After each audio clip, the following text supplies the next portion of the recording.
চাকচিক্যময় আর বিলাসবহুল মির্জা বাড়িতে যখন মৌরিনের দম বন্ধ হওয়ার উপক্রম, তখনই গোধূলির সময় সপ্তম আকাশ আচমকায় ঘন কালো মেঘে ছেয়ে যায়। আকাশ ভেঙে বৃষ্টি নামে, প্রকৃতি তার সকল মলিনতা ভুলে নতুন ঋতুর আগমনীতে নেচে ওঠে। মৌরিনা নিজে বিষাদ কমাতে বেলকানিতে চলে যায়। নীল শাড়ির আঁচল ঝুমিয়ে পড়া প্রতিটা বৃষ্টিকণা যেন তার দুঃখ ধুয়ে দিতে চায়। তার অশ্রুর সাথে বৃষ্টির পানি মিলেমিশে একাকার হয়েছে। মরিনের এই দুঃখ বিলাসে বাঁধা পড়ে। একজোড়া বলিষ্ঠ পুরুষালী হাতের স্পর্শে লোমশ হাত দুটো তার চিকন ফর্সা কোমরটাকে পেছন থেকে জড়িয়ে ধরেছে। মাত্র একদিনের বিবাহিত জীবন হলেও মরিন বুঝে যায় এটা তার স্বামী। হানাফ পেছন থেকে মরিনের কানের কাছে মৃদু কণ্ঠে বলে, ভালোবাসি বউ। হানাফের এই সহজ আর স্বল্প শব্দে স্বীকারোক্তিকে মরিনের মেরুদণ্ড বরাবর শীতল স্রোত বয়ে যায়। সে আবেশে চোখ বন্ধ করে নেয়। আহনাফ তাকে নিজের দিকে ঘুরিয়ে নিয়ে বলে, আমার অতীত মাফ করে দাও আর তোমার অতীতের সব বিষাদ ভুলে যাও। আজ এই বৃষ্টিতে সকল পুরাতন ধুয়ে যাক। এরপর আহনাফ মরিনের কপালে চুমু দিয়ে একটু দূরের সুরে হাত বাড়িয়ে বলে, তোমার ভালোবাসার শিকলে বাধা পড়তে চাই, নতুন করে বাঁচতে চাই। বলো, বিশ্বাস করে কি আমার হাতটা ধরবে? মস্তিষ্কে একরাশ দ্বিধা থাকলেও মরিনের মনে আহনাফের কথাগুলো বেশ প্রভাব ফেলে। সে তার নিজের অবচেতনেই আহনাফের দিকে হাত বাড়িয়ে দেয়। পরম আবেশে আহনাফ মরিনকে বুকে টেনে নেয়। কিছু সময় বৃষ্টি বিলাসের পর তারা ভেতরে যায়। 2 ঘন্টা পূর্বে হোটেল রেডিসন। আহিয়ান অনেকক্ষণ যাবৎ অনুরোধ করে যাচ্ছে। শেষ পর্যন্ত সাদাব বা নীলিমা কারো মন না গলাতে পেরে খেয়ে দেয় আর বলতে থাকে, প্লিজ ভাবি, হেল্প মি। সাদাব আর নীলিমা অবাক হয়। একটা পুরুষ কতটা অনুতাপে কান্না করে সেটা তারা বুঝতে পারে। নীলিমা একটু জোর গলায় বলে, মিস্টার মির্জা, শান্ত হন। হানাফ কান্না না থামিয়ে বলে, পারছি না। জীবন অনেক অন্যায় করেছি, কিন্তু কখনো কোনো নিষ্পাপকে কষ্ট দেইনি। কিন্তু আজ এমন একজনের সাথে অন্যায় করেছি যে কিনা শুধু নিষ্পাপই না, আমার ভালোবাসাও। আমি বুঝতে পারছি না কি করে তার ক্ষত বিক্ষত হৃদয়টা ঠিক করব। সাদাব দুজনের কথার মধ্যে বলে ওঠে, ভালোবেসে। কান্না থামিয়ে অস্পষ্ট স্বরে হানাফ বলে, কি? তুই ঠিক শুনেছিস, ভালোবেসে। নিজের স্ত্রীর মন জেতার একমাত্র কৌশল তাকে ভালোবাসা। এটা নীলিমা আমাকে 2 বছর আগে বলেছিল। আর আমি আহিয়ান ভাইকে। নীলিমা মৃদু স্বরে বলে, সাদাব ঠিক বলেছে। বছরখানেক আগে ও আমার কাছে এসে বলে তার বড় ভাই আহিয়ান মির্জা নাকি নিজের স্ত্রী ফ্লোরার প্রেমে পড়েছে, কিন্তু বিয়ের শুরুতে করা স্ত্রীর প্রতি অবহেলা আজ তাদের মধ্যে দূরত্বের কারণ। আহিয়ান মির্জা সব ঠিক করতে চাইলেও তার স্ত্রী তাকে মাফ না করে দিয়ে দূরে সরিয়ে দিচ্ছে। এখন করণীয় কি? তখন আমি বলেছিলাম, তোমার ভাইকে বলো নিজের বউকে ভালোবাসতে, এতটা ভালোবাসা দিতে যাতে সে চাইলেও আর কোনো দিনই তাদের বিষাদময় অতীত মনে করতে না পারে। এরপর সাদাবের মুখে শুনেছিলাম সব ঠিক হয়ে গিয়েছিল। কিছুদিন পর তাদের ভালোবাসার চিহ্ন হিসেবে নতুন একটি প্রাণ পৃথিবীতে আসবে। আমাকে প্রায় প্রতিদিনই তাদের ভালোবাসায় আর মিষ্টি খুনসুটির গল্প শোনাতো। আমারও তাদের গল্প শুনতে ভালোই লাগতো। খুব আনন্দ হতো এটা ভেবে একটা মেয়ে ভালোবেসে খারাপ চরিত্রের একটা মানুষকে ভালো করে দিয়েছে। কিন্তু হঠাৎ সাদাব তাদের কথা বলা বন্ধ করে দেয়। কারণটা আজও বলেনি। সাদাব একটা দীর্ঘশ্বাস ফেলে বলে, কারণ বলার মতো কিছু ছিল না। আহিয়ান মির্জা বিশ্বাসের মর্যাদা রাখতে পারেনি। ফ্লোরা ভাবিকে ঠকিয়েছে। মানে ভাবির প্রেগনেন্সির 2 মাস অবধি সব ঠিক ছিল, কিন্তু নীলিমা জানতে চায়, কিন্তু কি? সাদাব আহনাফকে বলে, তুই বল না। আহনাফ ভয় পেয়ে ঠকিলে বলে, নো। চোখ পাকিয়ে সাদাব বলে, আই ইনস্ট্রিট। আহনাফ নিরুপায় হয়ে ধীরে ধীরে বলতে শুরু করে, ভাবির প্রেগনেন্সির 2nd মান্থে তার মা বাবা জার্মানিতে একটা কার অ্যাক্সিডেন্টে মারা যায়। খবর পেয়ে ব্রো আর ভাবির সাথে আমি আর সাদাব জার্মানি যাই। কিন্তু আহনাফের গলা দিয়ে আর শব্দ বের হয় না দেখে সাদাব প্রায় চিৎকার দিয়ে বলে, কি হলো বল, এখন মুখে কুলু পেটেছিস কেন? বল, কিভাবে সদ্য মা বাবা মরা একটা মেয়েকে সামলানোর বদলে তোর বড় সেখানকার এক কলগালের সাথে হোটেল রুমে আপত্তিকর অবস্থায় ধরা পড়ে। আজকে উঠে নীলিমা। কি বলছো এসব? মাথা নাড়িয়ে সায় দেয় সাদাব। বলে, সত্যি বলছি। আমরা চেপে গেলেও ভাবির কানে ঠিক খবর পৌঁছে যায়। You know what is the saddest part? যখন ভাবি তাকে কনফ্রন্ট করে তখন সে কি জবাব দেয়? সে নাকি সব নাটক করেছে একটা বাচ্চার জন্য। বিয়ের পর বাচ্চার কথা বললে ভাবি সাপ মানা করেছিল, কারণ সে সম্পর্কটাই ঠিক নেই। সেখানে একটা নিষ্পাপ প্রাণ নিয়ে আসার কোনো মানে নেই, তাই সে আমার সাহায্য নিয়ে এসব করেছে। তাছাড়া সে নাকি কখনোই পরনারীর সঙ্গ ছাড়ে নাই। বিশ্বাস করো নীলিমা, তখন ফুলরা ভাবির দিকে তাকিয়ে আমার ইচ্ছে করছিল হয় নিজে মরে যাই, না হয় ওই আহিয়ান মির্জাকে খুন করি। নীলিমা কি বলবে ভেবে পায় না। তবু সে আহনাফকে প্রশ্ন করে, একটা প্রেগনেন্ট মেয়ে মা বাবা হারিয়ে স্বামীকে অবলম্বন করে বাঁচতে চেয়েছিল, কিন্তু সেই স্বামী তাকে ধোঁকা দিল। এর চেয়ে কষ্টের ব্যাপার জীবন আর কিছুই নেই। আপনি আমার বোনের সাথে এমন কিছু করবেন না তো? বল, মনে এমন কিছু থাকলে বলে দে। অসহায় ভঙ্গিতে আহনাফ বলে। তোর আমাকে দেখে কি তাই মনে হয়? সাদাব তার ছেলের সাথে বলে, তোর ভাইকে দেখেও মনে হয়নি, কিন্তু বাদ দে। শোন একটা কথা স্পষ্ট বলে দেই, আমি জানি মির্জা বাড়িতে পুরুষ মানুষ নিজের স্ত্রীকে বেড ফেলো আর বাচ্চা জন্মের মেশিন ছাড়া আর কিছুই ভাবে না। আজ তোকে বিশ্বাস করছি যে তুই এই চিন্তাধারার বাইরে গেছিস, কিন্তু তুইও যদি আহিয়ান মির্জার মতো করিস তবে তোকে আমি নিজ হাতে খুন করব। এভাবে কিছু সময় টুকটাক কথা বলে বিদায় বেলায় আহনাফ নীলিমাকে বলে, আপনাদের কাছে একটা রিকোয়েস্ট ছিল। বলুন। আহিয়ান ব্রো আর ফ্লোরা ভাবির ব্যাপারটা মৌরিনকে বলবেন না? কেন? ও হয়তো আমাকে বিশ্বাস করতে পারবে না, ভাববে হয়তো আমিও ব্রোর মতো মিথ্যা ভালোবাসার নাটক করছি। দমর গলায় নীলিমা বলে, ঠিক আছে, বলবো না, কিন্তু আপনিও মাথায় রাখবেন নারীর হৃদয় বড্ড কোমল, একটু ভালোবাসাতেই করে যায়। কারণ নারীদের যদি সামান্য ভালোবাসায় সব ভুলে বা যেত আর তাদের মধ্যে ক্ষমা করার গুণ না থাকতো, তবে পৃথিবী কবেই ধ্বংস হয়ে যেত। বুঝেছি। নীলিমা আবার বলে, মিস্টার মির্জা, আরেকটা কথা, অতীত সবারই থাকে।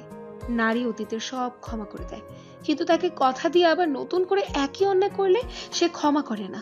কারণ নারীর কোমল হৃদয় সব সহ্য করতে পারলেও বিশ্বাসঘাতকতা সহ্য করতে পারে না। ফলাফল হয় নিজের ধ্বংস হয়ে যায়, অথবা সবকিছু ধ্বংস করে দেয়। তাই ভুলেও নিজের ভাইয়ের মতো হবে না।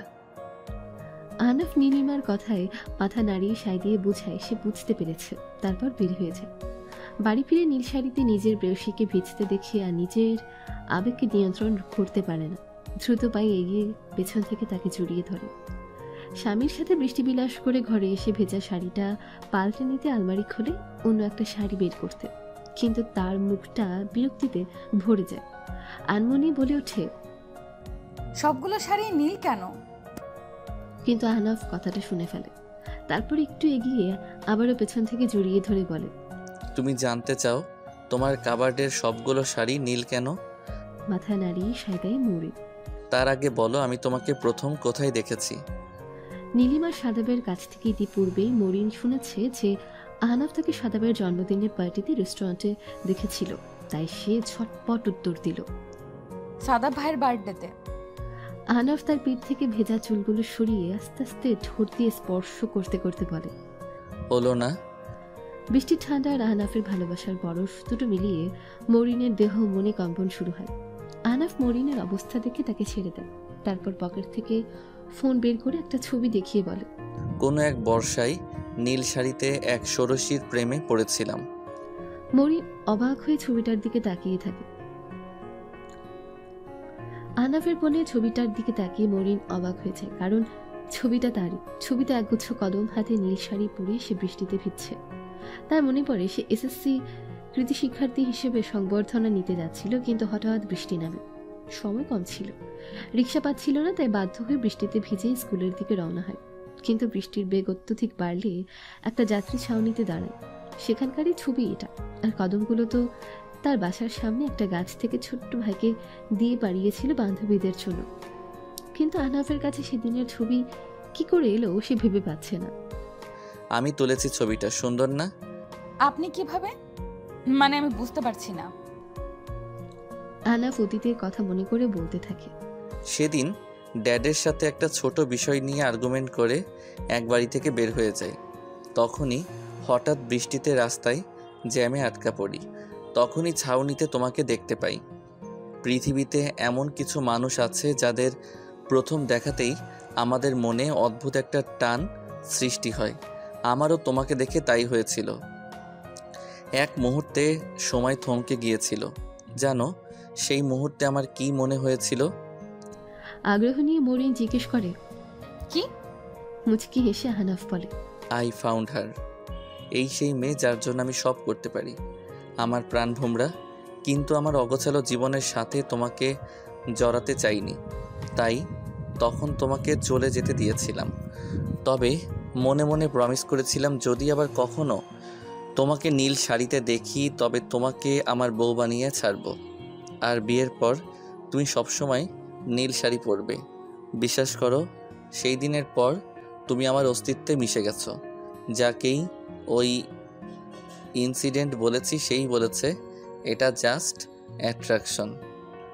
আমার এক ইউরোপিয়ান ফ্রেন্ড তো আমাকে বলেই দিয়েছিল আমার মধ্যে নাকি জং ধরে গেছে, তাই এমন হচ্ছে। আমার উচিত সুন্দরী কোনো মেয়ে দেখে তার সাথে সময় কাটানো, তাহলেই নাকি তোমাকে ভুলে যাব। সময় কাটানো তো দূর, ওই দিনের পর অন্য কোনো মেয়েকে দেখলেই বিরক্ত লাগতো। তবুও কখনো তোমাকে খোঁজার চেষ্টা করিনি, কারণ ভয় হতো যদি বেশি ভালোবাসতে গিয়ে যদি তোমাকে কষ্ট দিয়ে ফেলি। তারপর 2 বছর পর সাদাবের বার্থডেতে তোমাকে দেখে আর নিজেকে সামলাতে পারিনি, কারণ তুমি আবারও সেই নীল শাড়ি পরেছিলে। মরিন বাকরুদ্ধ হয়েছে। এমন ভালোবাসা সে শুধু নাটক সিনেমাতেই দেখত। তার কল্পনার বাইরে কেউ তাকে গত 2 বছর ধরে এত ভালোবেসে গেছে, আর সে মানুষকে সে ঠকাচ্ছে। এটা কি ঠিক? গভীর রাতে আহিয়া নিজের ঘরে আসে। এসে দেখে ফ্লোরা গভীর ঘুমে আচ্ছন্ন। আজকাল বাচ্চার অতিরিক্ত নড়াচড়া আর হরমোনাল চেঞ্জের জন্য ফ্লোরা ঘুমের ওষুধ খেয়ে ঘুমায়। সেটা আহিয়া ডক্টরের কাছ থেকে কিছুদিন আগেই শুনেছে। সে ধীর পায়ে ফ্লোরার দিকে এগিয়ে যায়। তারপর তার উঁচু পেটের মধ্যে হাত দিয়ে ফিসফিস করে বলে, hey junior, how are you doing? Doctor বলল তোমার মা অতিরিক্ত স্ট্রেস নিচ্ছে, তার প্রভাব তোমার উপর পড়ছে। সরি সোনা, বাবা তোমার মাকে কষ্ট দিচ্ছে, কিন্তু আমার যে আর কোনো উপায় নেই। কিন্তু তুমি কোনো চিন্তা করো না, বাবা সব ঠিক করে দিবে। তোমার আর তোমার মার কোনো ক্ষতি আমি হতে দেব না। খুব তাড়াতাড়ি তাকে খুঁজে বের করব। আজ আহনাফের বিয়ের প্রায় 1.5 মাস হতে চলল। নীলিমা সাদাবের বিয়েটা অনেকটা সাদামাটা ভাবেই করে, কারোই মা বাবা নেই, তাই ঝামেলাও নেই। এক প্রকার রেজিস্ট্রি ম্যারেজ করে নতুন বউ নিয়ে মির্জা বাড়িতে উঠে সাদা। আব্বাস মির্জা ভাগ্নেকে ভালো মন্দ কিছুই বলে না, কারণ সাদা বরাবরই তার অবাধ্য। তাকে ভয় দেখিয়েও কোনো লাভ হয় না, শুধুমাত্র ছোট বোনের স্মৃতি, তাই তাকে আগলে রাখা। আজকে রাতেই নিজের স্বামীকে মন থেকে আপন করে নিল মরি। সেদিন রাতে আহনাফ নিজের ভালোবাসার কথা বললেও নিজের অতীত নিয়ে মরিনের মনে একটা দ্বন্দ্ব ছিল। কিন্তু দিনের পর দিন তার প্রতি আহনাফের পাগলামি দেখে সকল দ্বিধা কেটে যায়। 2 জোড়া নবদম্পতির ভালোবাসার মধ্য দিয়ে মির্জা বাড়িতে বসন্তের আগমন ঘটে। সেই সময়টা আরো মধুর হয়ে যায় যখন আহিয়ান আর ফ্লোরার হাত ধরে মির্জা বাড়ির পরবর্তী প্রজন্ম দুনিয়ায় আসে। নীলিমার সাদাপা নতুন অতিথি আসার সুসংবাদ দেয়। ভালো সময় চোখের পলকে কেটে যায়। তেমনি মির্জা বাড়ির বসন্তটাও ধীরে ধীরে শেষ হতে শুরু করে। এক অজানা কালবৈশাখী সব লন্ডভন্ড করে দিতেই সবার অলক্ষ্যে প্রস্তুত হতে থাকে। আহনাফকে একদিন আব্বাস মির্জা ডেকে পাঠায়। আব্বাস মির্জা আহনাফকে বলে, আহিয়ানের পর এখন তোমার পালা। কিসের পালা? বাবা হওয়ার যথেষ্ট বয়স হয়েছে তোমার। আহনাফ হেসে বলে, কাম অন ড্যাড, তুমি টিপিক্যাল বাবাদের মতো আচরণ করছো। সময় হলেই হবে, তাছাড়া বেবি হওয়াটা আমাদের হাতে নেই। আমরা তো চেষ্টা করছি। এভাবে হবে না। শোনো, আজকে যখন সাদাবার বউকে নিয়ে হসপিটালে যাবে, তখন তুমিও তোমার বউয়ের সাথে নিয়ে যাবে। আমি ডাক্তার ইয়াসমিনকে ফোন দিয়ে বলবো তোমাদের দুইজনের একটা চেক আপ দরকার। মাথা নাড়িয়ে সায় দিয়ে আহনাফ বের হয়ে যায়। এখন কিছু বলে লাভ নেই, তাছাড়া তার বাবা ভুল তো কিছু বলেনি। ইদানিং আহিয়ানের ছেলেটার সাথে যখন মৌরিন খেলা করে তখন আহনাফ বুঝতে পারে সে কতটা বাচ্চা পছন্দ করে, কিন্তু আল্লাহ না দিলে সে বা কী করবে। তার চেয়ে চেক আপ হয়ে যাক, কোনো সমস্যা বের হলে চিকিৎসা নেওয়া যাবে। নীলিমা, সাদাব আর মৌরিন আহনাফ বিকেলে হাসপাতাল গেল, কিন্তু সমস্যা বাধাই মৌরিন। সে কোনোভাবেই চেক আপে রাজি হচ্ছিল না। একসময় নীলিমা আর আহনাফের জোর জবরদস্তিতে সে অপারগ হয়ে যায়। যেহেতু হাসপাতালটা নিজেদের, তাই রিপোর্টগুলোর সাথে সাথে হাতে চলে আসে। নীলিমার রিপোর্ট দেখে ডাক্তার বলে বাচ্চা ম্যাচিউর হয়ে গেছে, প্রস্তুত থাকতে, যে কোনো সময় পেইন উঠতে পারে। এরপর আহনাফ আর মরিনের রিপোর্ট দেখতেই তার মুখটা অন্ধকার হয়ে যায়। একদিকে মরিন ভয়ে মনে মনে আল্লাহকে ডাকতে থাকে, অন্যদিকে আহনাফ জিজ্ঞেস করতে থাকে, কোনো সমস্যা ডাক্তার? হ্যাঁ মিস্টার মির্জা, কিভাবে বলবো বুঝতে পারছি না। আপনার স্ত্রী কি আপনাকে কিছুই বলেনি? কি বলবে? মরিনের ভয়টা ক্রমশ বাড়তে থাকে। এই যে ওনার বাচ্চার থলি নেই, কোনো কারণে দুটো থলি অপারেশন করে বাদ দেওয়া হয়েছে, উনি কখনোই মা হতে পারবেন না। আহনাফ কিছু বলার আগেই নীলিমা চেঁচিয়ে বলে, কি যাতে বলছেন? আমার বোনের অপারেশন হলো আর আমি জানি না? ম্যাডাম প্লিজ, আপনি এভাবে উত্তেজিত হবেন না, আপনার বাচ্চার ক্ষতি হবে। আমি তো তাই বলছি না যার রিপোর্টে লেখা। নীলিমা রেগে বলে, রিপোর্টে ভুল আছে, ভালো করে চেক করুন। আপনি কিসের ডক্টর, একটা রিপোর্ট পড়তে জানেন না? আহনাফও তাল দেয়, কিন্তু ডাক্তার ইয়াসমিন বলে, দেখুন, চাইলেই আপনারা অন্য কোথাও দেখাতে পারেন, তবে তাতে সত্য বদলে যাবে না। তাছাড়া আপনারা পেশেন্টকে কিছু জিজ্ঞেস করুন না, তিনি কেন কিছু বলছেন না। সবার হুঁশ এলো সত্যি তো, এত কিছুর মধ্যে মরিন কেন চুপ? কিন্তু নীলিমা বলতে থাকে, আপনার আজগুবি কথা শুনে আমার বোন স্তব্ধ হয়ে গেছে। ডাক্তারের কথাটা গায়ে লাগলো। তিনি দেশের সবচেয়ে নামকরা গাইনোকোলজিস্টের মধ্যে একজন, তাই তিনি সরাসরি মরিনকে বলে, তাই নাকি মিসেস মির্জা? আপনি বলুন না, আমি আজগুবি কথা বলছি। মরিন তখনও চুপ, কিন্তু আহনাফ রেগে বলে, ওর কিছু বলতে হবে না, চলো এখান থেকে। তারা বের হতে নিলে ডাক্তার আবার বলে, চলে যান, কিন্তু মনে রাখবেন সত্য কোনোদিন চাপা থাকে না। ব্যাস এই কয়েকটা কথা মরিনের বিবেককে নাড়িয়ে দেয়। সে দাঁড়িয়ে পড়ে, অস্ফুট স্বরে বলে, ওনার সব কথা সত্যি। সবাই আশ্চর্যের চরম সীমানায় পৌঁছে যায়, কিন্তু মরিন থেমে থাকে না, কারণ সে জানে আজ যদি না বলে তবে আর কখনোই বলতে পারবে না। আমি মা বাবা ছাড়া আর কেউ জানে না একটা অ্যাক্সিডেন্ট যা কেড়ে নেয় নীলিমা আপুর দৃষ্টিশক্তি, মা বাবা আর আমার মা হওয়ার ক্ষমতা। নীলিমা চিৎকার করে বলে, তুই মিথ্যে বলছিস, যদি এমন কিছু হয় তবে আমি কেন জানি না?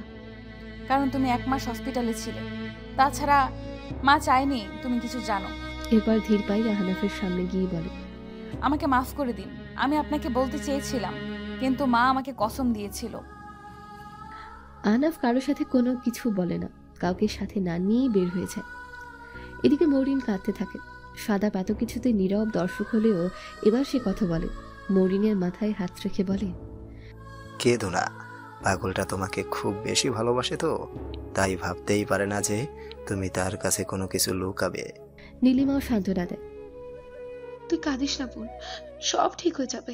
আর কে বলেছে তুই মা হতে পারবি না? হ্যাঁ শোন, আমি অন্ধ মানুষ বাচ্চার দেখাশোনা ঠিকভাবে করতে পারবো না, বরং তুই আমার বাচ্চাটাকে বড় করিস, দেখবি সেই তোকে মা ডাকবে। হাসপাতাল থেকে তারা ফিরে দেখে আহনাফ বাড়ি ফিরেনি। অন্যদিকে ডাক্তার ইয়াসমিন আব্বাস মির্জাকে সব জানিয়ে দেয়। ফলে সবার সামনে আহনাফের দ্বিতীয় বিয়ের ঘোষণা দেয়। অনেকদিন কেটে যায়, আহনাফ বাড়ি ফিরে আসে না, এমনকি মরিনের ফোনও ধরে না। একদিন রাতে নীলিমার পেইন শুরু হয়। সাদাব নীলিমাকে নিয়ে হাসপাতালে যাবার পথে অ্যাক্সিডেন্ট করে। গুরুতর অবস্থায় তাদের হাসপাতালে ভর্তি করা হয়। খবর শুনে সবাই হাসপাতালে উপস্থিত হয়, এমনকি আহনাফও। সাদাব কোমায় চলে যায়, আর নীলিমা একটা মেয়ের জন্ম দেয়। একটা নার্স এসে মরিন আর আহনাফকে নীলিমার কেবিনে ডেকে নিয়েছে। অক্সিজেন মাস্কের ভেতর থেকে অনেক কষ্টে বলে, ও আজ থেকে তোর মেয়ে। মিস্টার মির্জা যে স্ত্রী সন্তানকে আগলে রাখবে, আপনার চারিদিকে শত্রু, ব্যাস এইটুকু বলেই সে মারা যায়। আহনাফ আর মরিন বাচ্চাটাকে নিজের বলে মেনে নেয়, বাড়ি নিয়ে আসে। কিন্তু আব্বাস মির্জা স্পষ্ট জানিয়ে দেয় তিনি বাচ্চাটাকে তখনই মেনে নেবে যখন আহনাফ দ্বিতীয় বিয়ে করবে।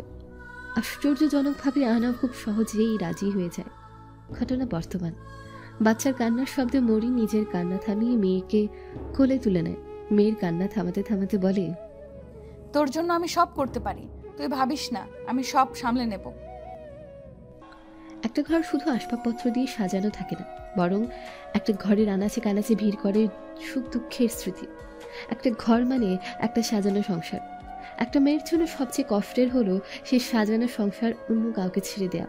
মরিনেরও কষ্ট হচ্ছে, সে ভাবছে সময় কতই না করুক, তা না হলে এক সময় যে ঘরে তার আসার বিন্দু মাত্র ইচ্ছে ছিল না, আজ সেই ঘর ছাড়তে তার কেন বুক ফেটে যাচ্ছে।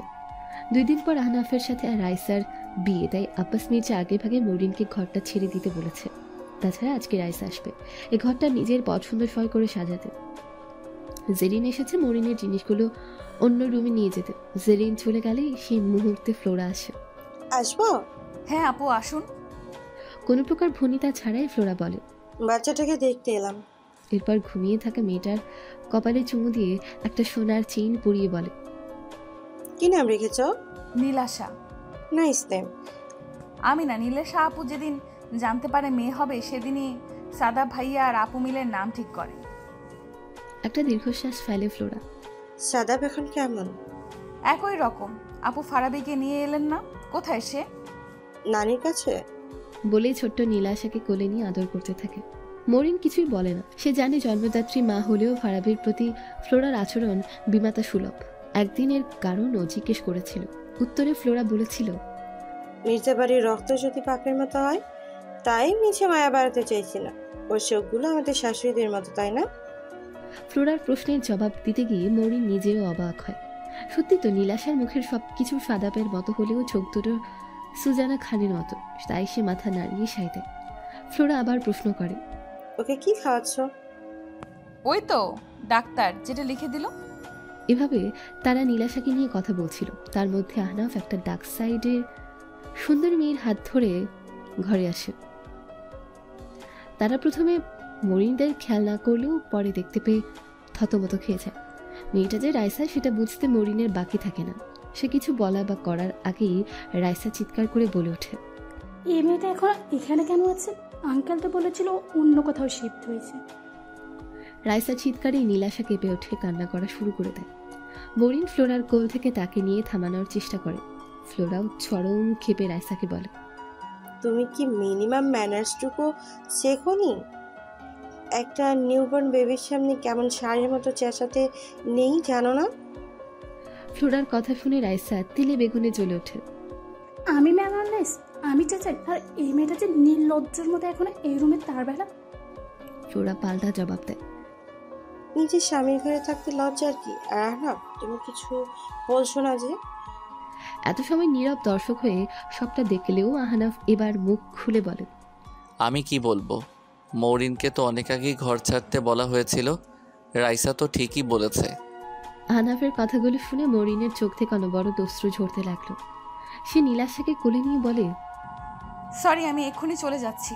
আসলে আপু আশায় আমি ভুলে গিয়েছিলাম। রাইসা মুখ বাঁকিয়ে বলে, ভুলে গেছো না ইচ্ছে করে করছো? কি ভেবেছো এখানে থেকে সব ন্যাকা কান্না করে সিম্প্যাথি গেইন করবে? ভুল। তুমি যতই কান্না করো, এই ঘর আর করে থাকে মানুষ দুটোই আমার। বেশি বাড়াবাড়ি করলে আঙ্কেলকে আর আহনাফকে বলে ঘর ধাক্কা দিয়ে বাড়ি থেকে বের করে দেবো। মনে রাখবে, আহনাফ শুধু আমার। রাইসার কথা শুনে আহনাফ নিজের হাতের মুষ্টিটা আরো শক্ত করে। মরিনের কান্নার বেগ বেড়ে যায়।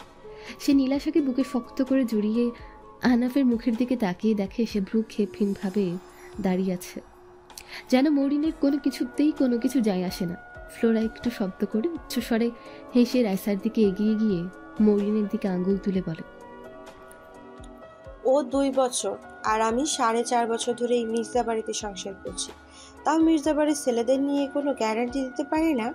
আর তুমি ডার্লিং চুম্মাচাটি করে করে তো কেবল 2 দিন হলো, তাতেই এবারে পুরুষ মানুষ নিয়ে এত লেবার। একটা কথা কি বলো তো, কনফিডেন্ট ভালো, কিন্তু ওভার কনফিডেন্ট না। মনে রেখো, যে মানুষ মৌরিনের জায়গায় তোমাকে আনতে পারে, সে তোমার জায়গায় অন্য কাউকেও আনতে 2 বার ভাববে না। রাইসা ফ্লোরার এমন কাটা কাটা কথা ঠিক হজম করতে পারল না। সে একটা শয়তানি হাসি হেসে বলে, না আফু, ওভার কনফিডেন্স না, এটা কনফিডেন্স। কারণ আমি তো আর বাঞ্চা নয় যে স্বামী সন্তানের জন্য দ্বিতীয় বিয়ে করবে, দেখতে অসুন্দর নয় যে বড় নারীর কাছে যাবে। রাইসার কথাটা মরিনের কলিজাতে গিয়ে লাগে, কিন্তু ফ্লোরা ঘর কাঁপিয়ে হাসে। রাইসা বিরক্ত হয়ে বলে, আফু হাসছেন কেন? আমি কি কোনো জোকস বলছি? মুখটা গম্ভীর করে ফ্লোরা জবাব দেয়, শোনো, বোকার রাজ্যে থেকে বের হয়ে এসো। যে স্বামী লয়াল তার স্ত্রীর বিচ্ছিরি হলেও লয়াল, আর বাঞ্চা হলেও লয়াল। রাইসা আরো কিছু বলবে তার আগেই আহনাফ বলে, এত কথার কি আছে ভাবি, আপনি বোধহয় ভুলে গেছেন এই বাড়িতে অন্যের ব্যাপারে নাক গলানো নিষেধ। আর রাইসা, তুমি কেন লো ক্লাস ব্যাপার নিয়ে ঝগড়া করছো? এসব তোমাকে মানায় না। মৌরিন এখনই বাবার দেওয়া শর্ত ভাঙছো? বেশ, তুমি যদি এখানে থাকতে চাও থাকো, আমি বরং রাইসাকে নিয়ে অন্য।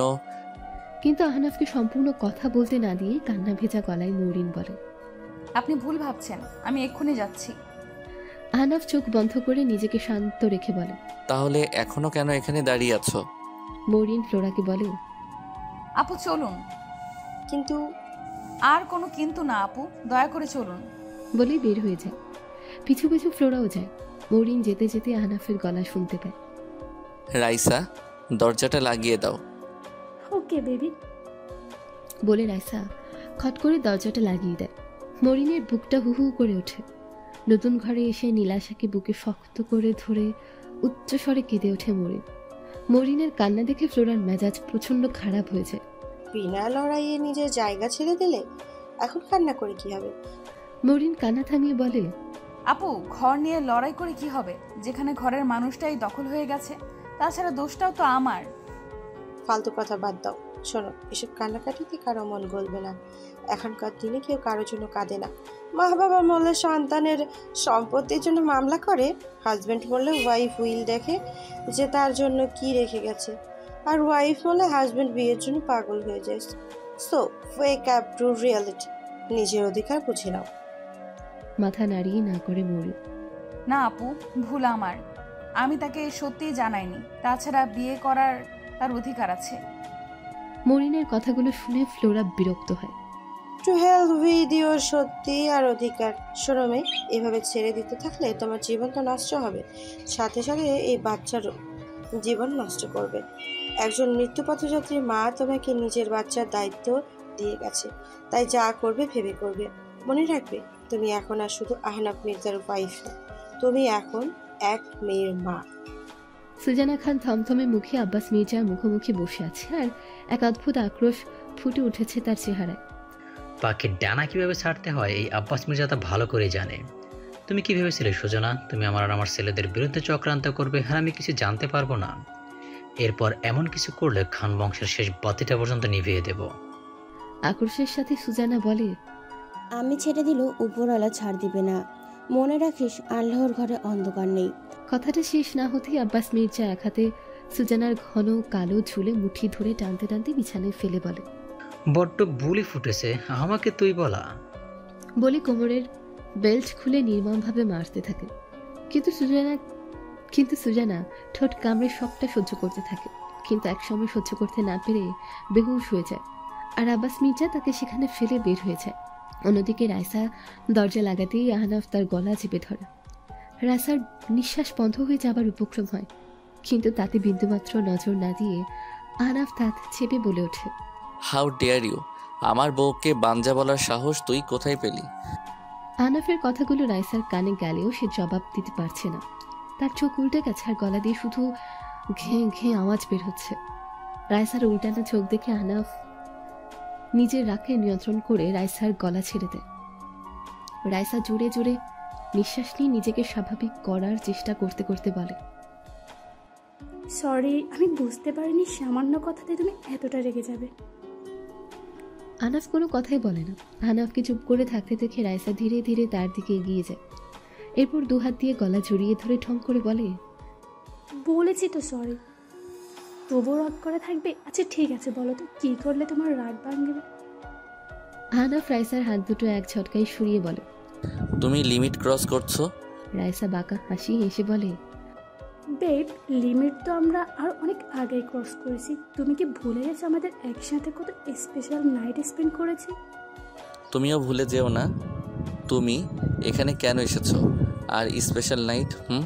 তুমি খুব ভালোভাবে জানো আমার কাছে ওইসবের কোনো মূল্য নেই। তুমি আর তোমার মতো সব মেয়েরা আমার কাছে ভেসে আসা মেঘ।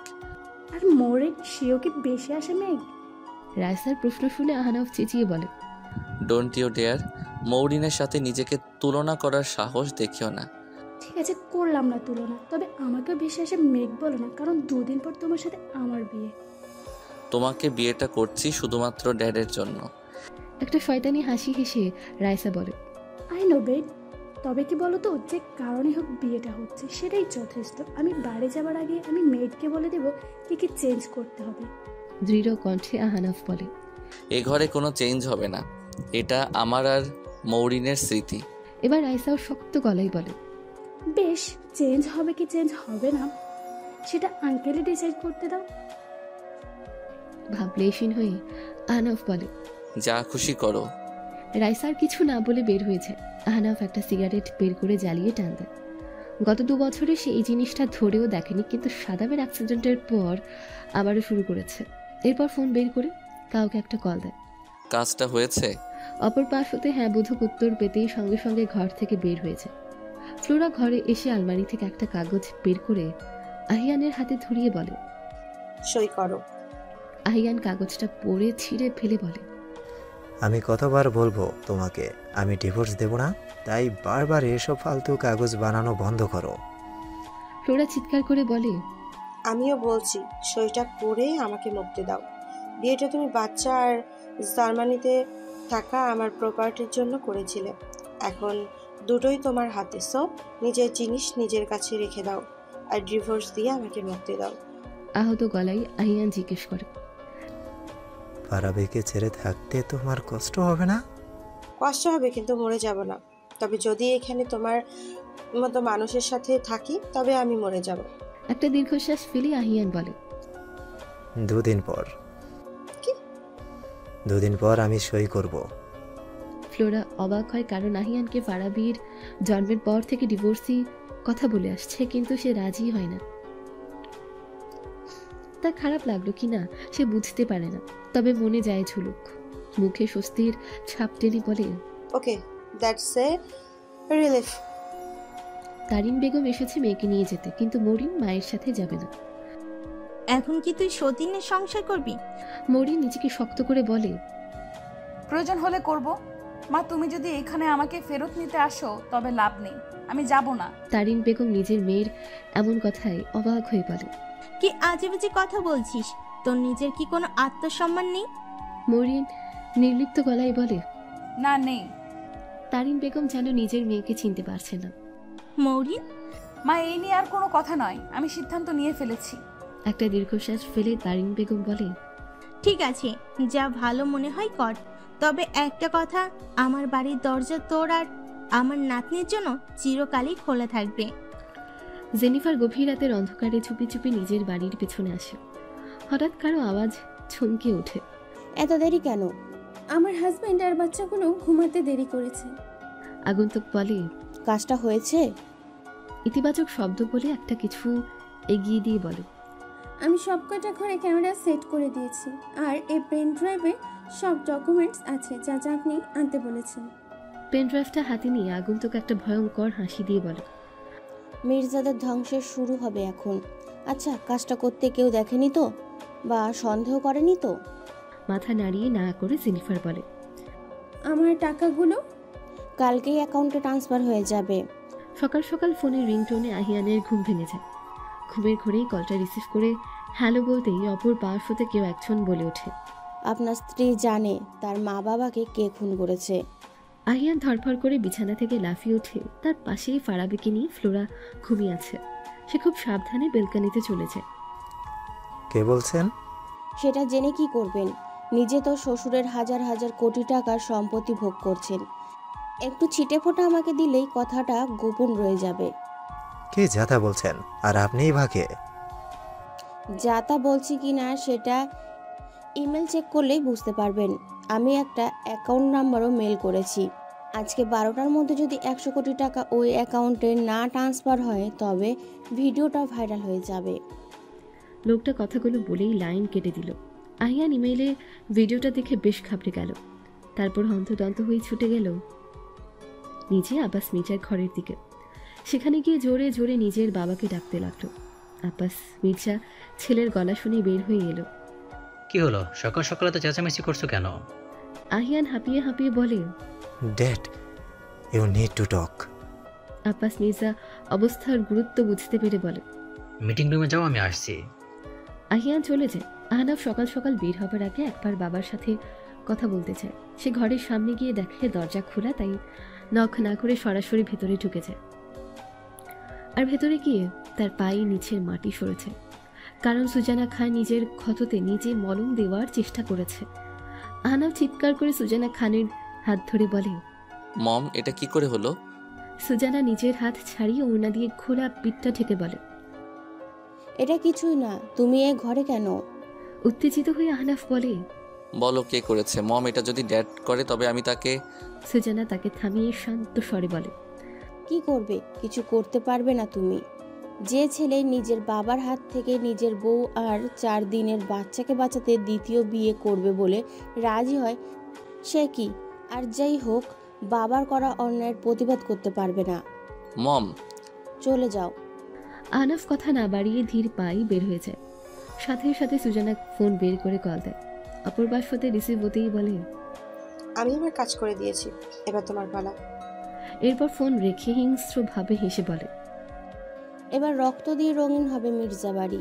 ছেলে বাপকে মারবে, ভাই ভাইকে মারবে। আব্বাস মির্জা, এতদিন পরে আমার সময় এসেছে। তোমার বাড়ি আমি কবরস্থান করে ফেলবো, যেমন তুমি করেছিলে আমার বাড়িকে।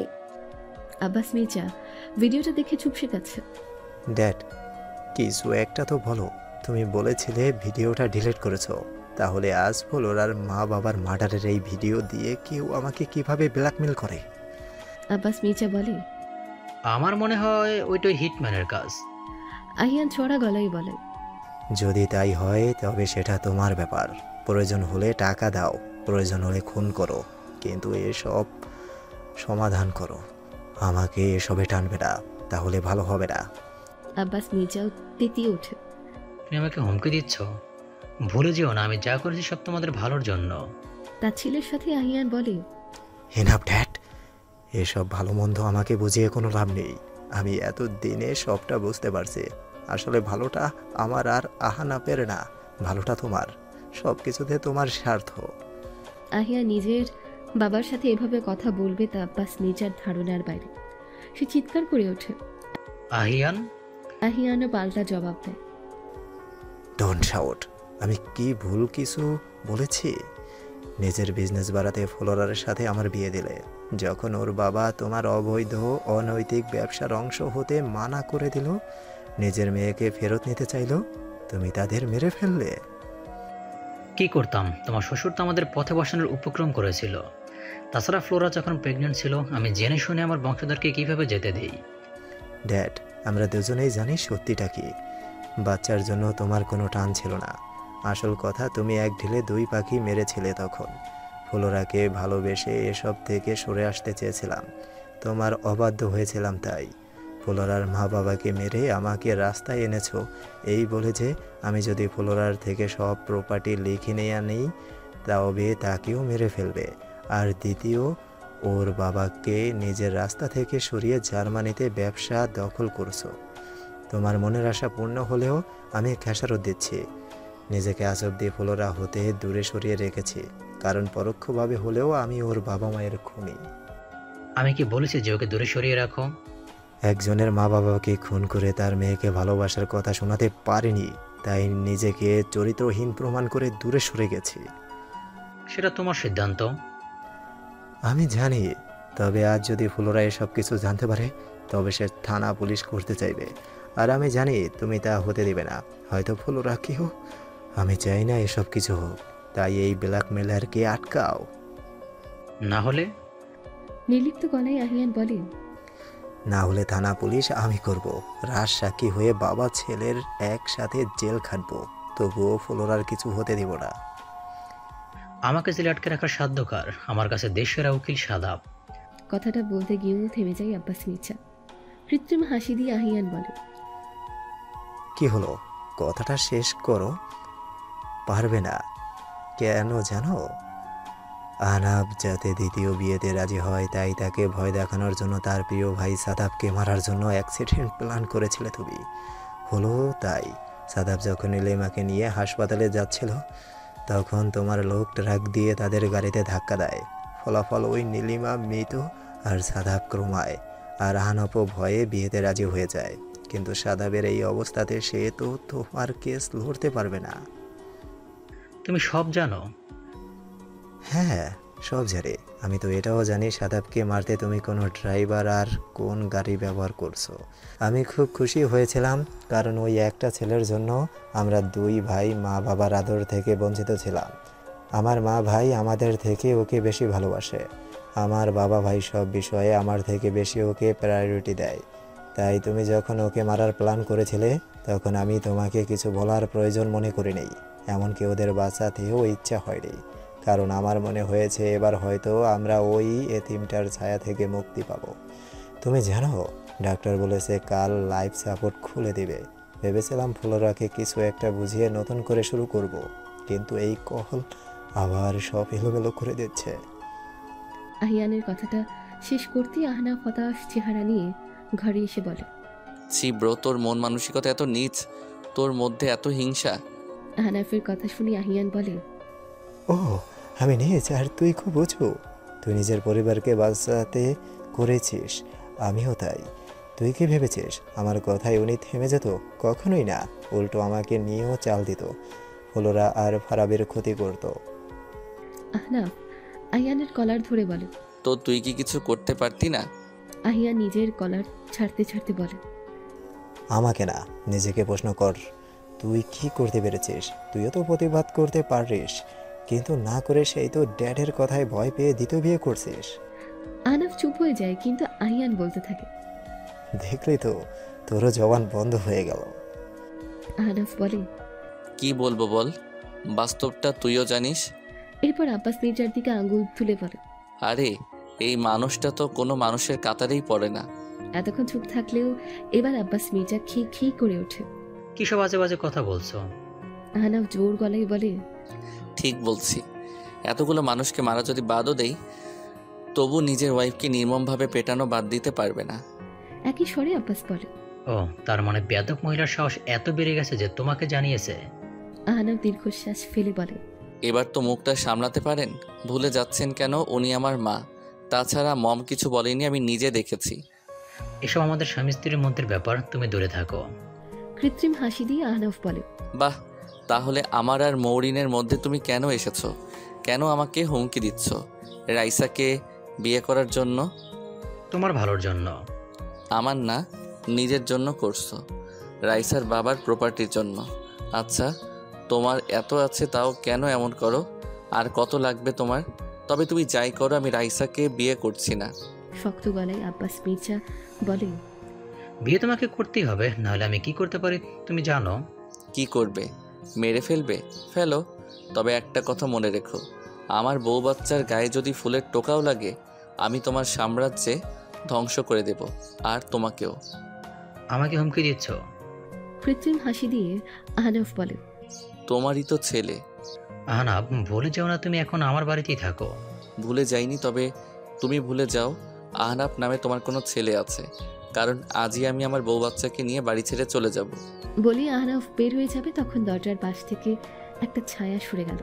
অন্যদিকে আহিয়ান বলে, আমার এখন সত্যিই হিংসা হচ্ছে। যদি আহনাফের মতো হতে পারতাম তবে আজ এমন হতো না, কিন্তু এখনো দেরি হয়নি। যদি এই ভিডিও কোনোভাবে ফলোয়ারের হাতে পড়ে, তবে তোমার সব শেষ। তোমার ভাইয়ের বিয়ে না হয় বন্ধ করলাম, কিন্তু এই ভিডিওর কিভাবে কি করব? 100 কোটি চেয়েছে। পাগল নাকি? টাকা কি গাছে ধরে? চাইলে আর দিতে হবে? হ্যাঁ, দিতে হবে। যদি পরে চাই তাও দিতে হবে। প্রয়োজনে সব কিছু দিয়ে দিবে, তবুও আমার আর ফ্লোরার সংসার বাঁচাবে। মায়ের ভালোবাসা পাইনি, তুমি দূরে ছিলে। এখন যদি নিজের ওয়াইফ আর ছেলেকে হারাতে হয়, তবে আমি কি করব আমি নিজেও জানি না। কথাটা বলে আহিয়ানও চলে যেতে দরজার আড়াল থেকে রাইসা বের হয়ে ঘরে এলো। তবে কি বিয়েটা হবে না আঙ্কেল? আব্বাস মির্জা জোর গলায় বলে, আমি যখন বলেছি তখন হবেই, আর তার জন্য আঙুল বাঁকাতে হবে।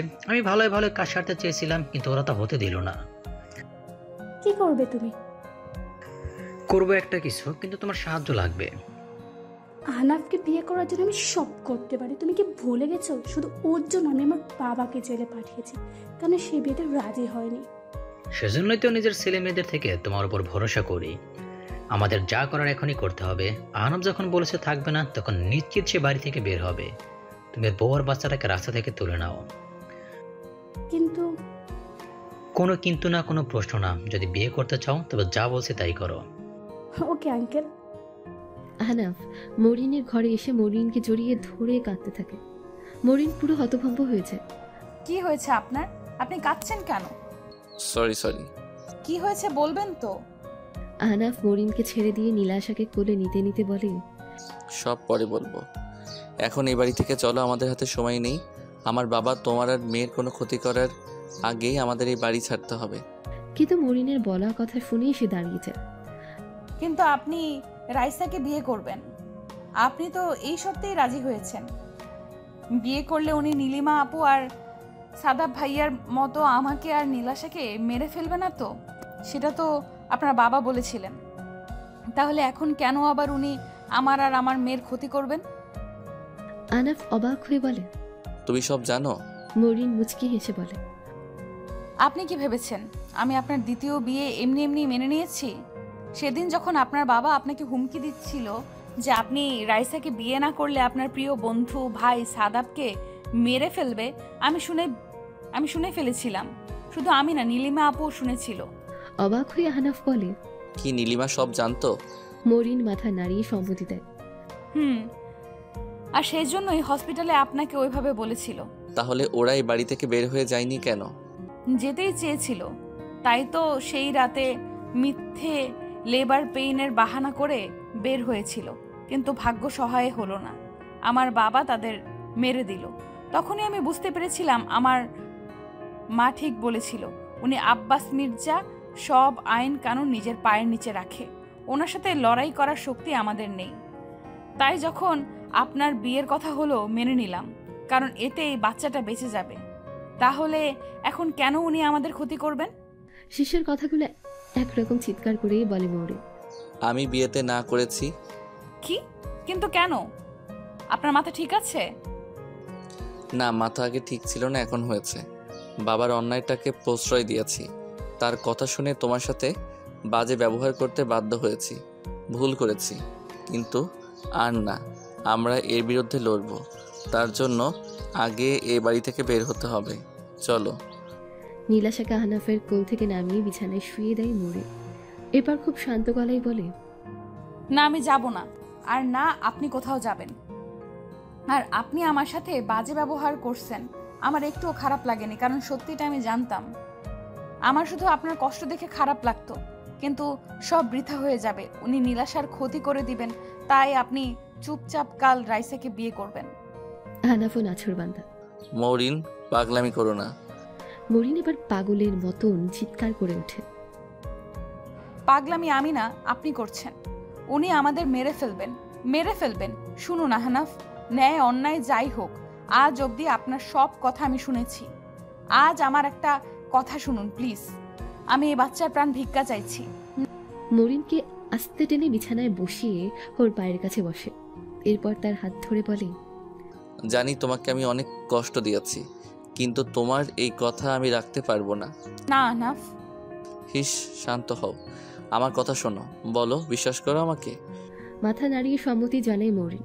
তাহলে চলো, আমি কথা দিচ্ছি তোমার আর আমার মেয়ের কিছু হতে দিব না। মরিন আর কোনো কথা বলে না, বাচ্চাকে নিয়ে আহনাফের সাথে বেরিয়ে যায়। এদিকে আব্বাস মির্জা সুজানার কাছে এসে তাকে আরো দুঘা লাগিয়ে বলে, আমার ছেলেকে আমার বিরুদ্ধে খেপিয়েছিস কোন সাহসে? আমি কিছুই করিনি। মেনে নিলাম, কিন্তু যদি কিছু করিস তবে জানিস আমি কি করতে পারি। বলে সে আবারও বের হয়ে গেল। আর সুজানা বলে, কাউকে সহ্যের বাইরে কষ্ট দিতে নেই। আমি সবটাই তো মেনে নিয়েছিলাম, কিন্তু তুমি নতুন আঘাত দিয়ে আমার ধৈর্যের বাঁধ ভেঙে দিয়েছো। এবার রক্তের খেলা হবে। When a woman wants revenge, even the devil sits back. কথাটার মানে মির্জা বাড়ির প্রত্যেকে আজ বুঝতে পারে রক্তাক্ত কয়েকটা লাশ পড়ে আছে, পুলিশ এসেছে আসামি গ্রেফতার করতে, কিন্তু সে এলোমেলো ছুলে পাগলের মতন হেসেই চলেছে। কিছু সময় পূর্বে আহনাফ যখন মৌরিনকে নিয়ে বের হয় তখন মাঝপথে বন্দুকধারী কয়েকজন এসে মৌরিন আর নীলাশাকে উঠিয়ে নিয়ে যায়। বডিগার্ড না থাকায় কেউ কিছু করতে পারেনি। আহনাফের মনে হচ্ছে ওদের নিয়ে যাওয়ার সময় মৌরিনের কান্নারত চোখ যখন বারবার বলেছিল, আপনি কথা রাখতে পারেননি আহনাফ, আপনি পারেননি। আহনাফের পাগলের মতন মির্জা বাড়িতে ছুটে যাওয়ার কথা ছিল না। সে ধীর পায়ে পুলিশ স্টেশনের দিকে যায়। আব্বাস মির্জার চিৎকার করে বলে, আমার বাড়িতে পুলিশ শুধু পাহারা দিতে আসে, আর তোদের এত সাহস আমাকে ধরে নিতে এসেছিস? আব্বাস মির্জার সামনে দাঁড়িয়ে থাকা কম বয়সী এসআই ফরিদ, রক্ত গরম, অসম্ভব সৎ, কারো কোনো ভয় নেই। সেও পাল্টা জবাব দেয়, মুখ সামলে মিস্টার মির্জা, আপনি অন ডিউটি অফিসারের সাথে খারাপ ব্যবহার করছেন। হবেন আপনি আব্বাস মির্জা হতে পারে, আপনার কথা দেশের সরকার চলে, কিন্তু আমি আইনের কথা চলি। আমার সেই আইন অনুসারে আপনি এখন মৌরিন আর নীলাশা কিডন্যাপের প্রাইম সাসপেক্ট, আর কমপ্লেন করেছে আপনার নিজের ছেলে, তাই থানায় তো যেতে হবে। আপনি প্রয়োজনে নিজের উকিলের সাথে কথা বলতে পারেন, কিন্তু থানায় গিয়ে। আব্বাস মির্জা খুব অসহায় বোধ করছে। তার এই মুহূর্তে সাদাবকে প্রয়োজন ছিল। নিজের অকর্মা ছেলেদের উপর যতটা না রাগ হচ্ছে তার চেয়ে বেশি নিজের উপর রাগ হচ্ছে। তখন সাদাবের গাড়ির অ্যাক্সিডেন্ট না করিয়ে ওই মেয়েটাকে মেরে ফেললেই ভালো হতো। আজ এত কিছু হতো না তাহলে। আর এই অফিসারও ঘুষ খাওয়ার মতো না। সেই তো মধ্যে পুলিশ, মন্ত্রী সবার সাথে যোগাযোগ করেছে, কিন্তু সবাই সাহায্য করতে না করে দিয়েছে। আব্বাস মির্জা কিছুটা নত হয়ে বলে, অফিসার, মাথা ঠিক ছিল না, আমাকে গ্রেপ্তার না করে পারা যায় না, বুঝতেই পারছেন। একবারই নিউজ মিডিয়াতে চলে গেলে টিউলিপ ধ্বংস হয়ে যাবে, শেয়ার বাজারে ধস নামবে। সরি মির্জা সাহেব, আমি নিরুপায়। একমাত্র যদি আপনার ছেলে কমপ্লেন তুলে নেয় তাহলে গ্রেফতার এড়ানো সম্ভব। আব্বাস মির্জা বুঝতে পারে সে বাজেভাবে ফেসে গেছে। বাধ্য হয়ে এখন একটু আড়ালে গিয়ে ফোন দেয় আহনাফকে। সে ফোন রিসিভ করতেই বলে, তোমার মাথা খারাপ হয়ে গেছে, তুমি পুলিশ স্টেশনে কেন গেছো? তুমি জানো এর পরিণাম কি হতে পারে? আহনাফ খুব সহজেই বলে, ড্যাড, পরিণামের ভয় করলে এখানে আসতাম না। আমি বলেছিলাম আমার স্ত্রীর সন্তানের গায়ে ফুলের টোকা লাগলেও তোমাকে ধ্বংস করে দেব। আহনাফ, পাগলামি করো না, কমপ্লেন তুলে নাও, বাড়ি ফিরে এসো। কি হলো, আব্বাস মির্জা ভয় পেল নাকি? আহনাফ, চিৎকার করে লাভ নেই ড্যাড, আমি পুলিশ স্টেশনে আছি, চলে এসো। তুমি এলেই নীলিমা আর সাদাবের অ্যাক্সিডেন্ট কেসটাও মার্ডার কেসে ডাইভার্ট করব। আব্বাস মির্জা বুঝতে পারে এই ছেলে হাতের বাইরে চলে গেছে। Ahnaf, you can make a deal. Deal with devil. মন সায় দিচ্ছে না। আব্বাস মির্জা এবার নিজের শেষ কার্ড খুলে দেয়। আমি তোমার বউ বাচ্চাকে ফেরত আনছি, আর রাইসাকে তোমার বিয়েও করতে হবে না, বিনিময়ে তুমি কমপ্লেনটা তুলে নাও। কি গ্যারান্টি আছে আপনি কথার খেলাপ করবেন না? 1 ঘন্টার জন্য আমাকে বিশেষ করে বাড়ি ফিরে এসো। আব্বাস মির্জা এবার নিজের শেষ কার্ড খেলে দেয়। আহনাফ ফোন কেটে দেয়। তখন এসআই ফরিদের ফোনে কল আসে। অন্য পাশের কথা শুনে সে বলে, আর ইউ শিওর? ওকে। এরপর আব্বাস মির্জার দিকে তাকিয়ে বলে, আমরা এখনকার মতো চলে যাচ্ছি, কিন্তু 2 ঘন্টা পর এসে আহনাফ মির্জা ও তার স্ত্রী সন্তানকে সহি সালামতে না দেখলেও আপনাকে নিয়ে যাব। পুলিশ চলে যেতেই আব্বাস মির্জা রায়সাকে ফোন দিয়ে মরিন আর নীলাশাকে নিয়ে ফেরত আসতে বলে। রায়সা কথা মতো ওদের নিয়ে ফেরত আসে, আর আহনাফও তখনই আসে। মরিন ও আহনাফ যখন চোখের পানিতে তাদের পুনর্মিলনীতে ব্যস্ত, তখন রায়সা আব্বাস মির্জাকে প্রশ্ন করে, আঙ্কেল কি হচ্ছে? আব্বাস মির্জা বুঝতে পারে আর যাই হোক, ছোট ছেলেকে বাগে আনা যাবে না, তার চেয়ে পাগল মেয়েটাকেই বোঝানো সহজ হবে।